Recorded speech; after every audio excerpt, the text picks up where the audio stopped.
Hi there, welcome to Open Kitchen. I'm Wei Chen Carls, and I'm so pleased to have Chef Ray Narano here with us. How's it going?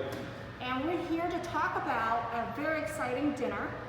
I believe the first of its kind, and we're calling this Viet-Pueblo dinner.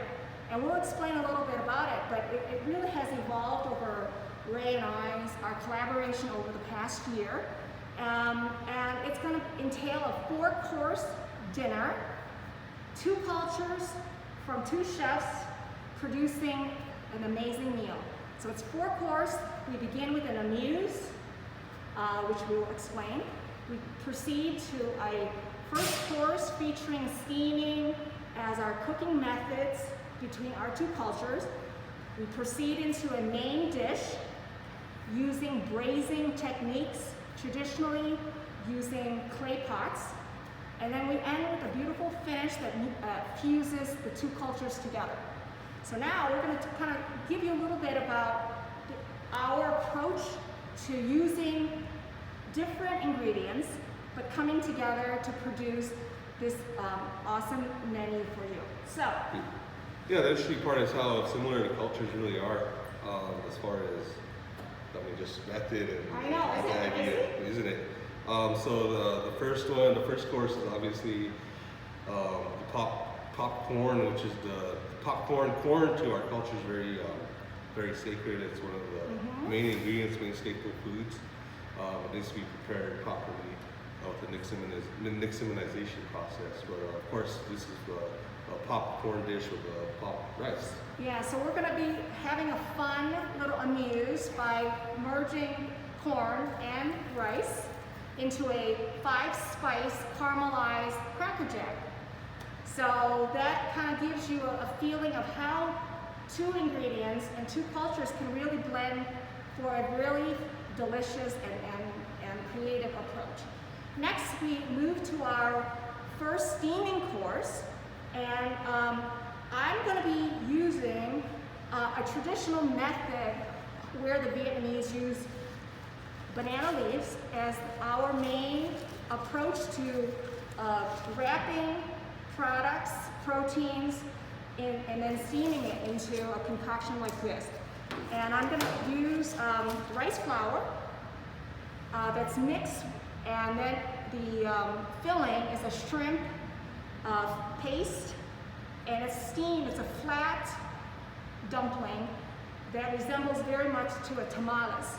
So we're calling this, it's called bánh nậm, and it's from a southern, central southern Vietnam province, where it's traditionally a royal dish, eating very delicately with some sauce after it's steamed. And then Ray, what are you doing with your steaming? Okay, so I have it's known in Spanish as a tamale, so that's the common name that you all recognize it as. But its oldest name known as in this area is called a tumande. So the tamale was actually named after that. Tumande. Okay. Yeah, so it's the same process where you'll take a leftover corn husk. You'll take blue corn that's hand ground. We'll have the stock and the oils from the roasted turkey that'll go into the masa to create sort of the breading on the outside. And then on the inside we'll have an agave brine turkey. So salt was very important, and salt was very much around. So we would take a very modern method, I guess, in that part. But so it'll be a brine turkey inside of the tamale with some chilies, which are eaten with pretty much every meal in this area. And it's steamed on something like this? Yeah. So very similar to this bamboo basket, except it'd be spaced out a little further, and it would actually be made with yucca, and it'd probably be about a third of the size. Great. So there you have it. Is that for our first course we will have 2 dishes. One from Ray that's steamed. It's the tamales with the roasted turkey brined with agave, using blue corn masa. And then I will have the rice flour steamed with shrimp in our banana leaves in something like this. So very interesting two different flavors. For our main course, we're going to be featuring the process of slow cooking, braising. Traditionally, I believe both of our cultures use clay pots over fire, wood fire, and I'm going to be using the technique, braising with coconut water, sugar cane, and braising fish. So it's caramelized fish that will be eaten with jasmine rice, and complementing that flavor is with a variety of homemade pickles. So you have the balance of the sweetness, the sourness, and the saltiness of all the flavors coming together. And this is very, very, very traditional, very peasant, delicious food that is eaten with rice. And Ray? I'm going for more of an earthy approach, where I'm going to take the duck, and it's going to be seared with open fire. Wow. And then we're going to infuse cedar smoke into that. And then we'll take the seared, smoked duck, and that'll be braised in clay pots with bitter roots. So it's kind of taking it a whole other direction, right? Okay.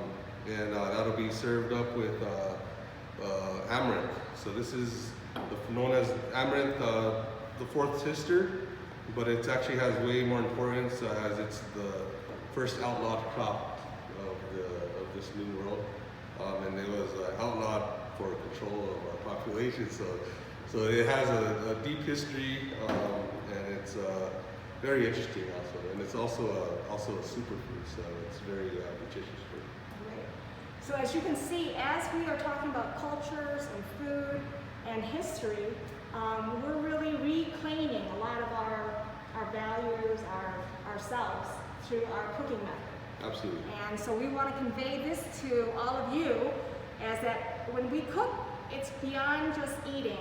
It really is a sense of identity. Absolutely. Tasting part of the culture, tasting part of where the culture has come and where it is now. Exactly. So as my family, as refugees coming to this country in 1975, we bring with us all of these methods to heal ourselves, to keep ourselves sane, as we venture into a new world. So and with us, reintroducing our culture to lost ingredients. Very good. So enough of that seriousness. Now we end in a very sweet fusion of flavors for our dessert course. So we are taking what is very natural, bananas from the Vietnamese, Southeast Asian culture, and we're going to caramelize the bananas, and we're going to have it with... So we're going to do a chocolate sauce. So chocolate has a huge history in the area. We're going to take that and modernize it by sweetening it, and we're going to do some toasted piñons with that. So the flavors will mimic Viet-Pueblo de cacao, the drink of the gods. So we'll have bits of vanilla, and I'll have also some chilies. Excellent.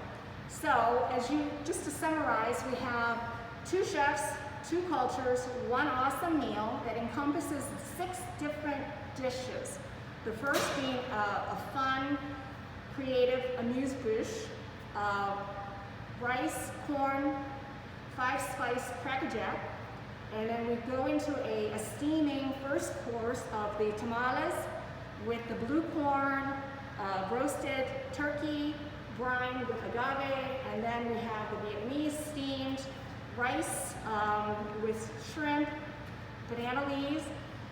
Then we go into our main course. We have the braised duck, amaranth, and then we also have our braised fish that we have with our jasmine rice. And then we conclude this dinner with a sweetness of the 2 cultures coming together, the bananas, chocolate, piñon, chilies. Right? I'm so excited. Yeah, and so we're bringing this awesome dinner to Santa Feans October 10th.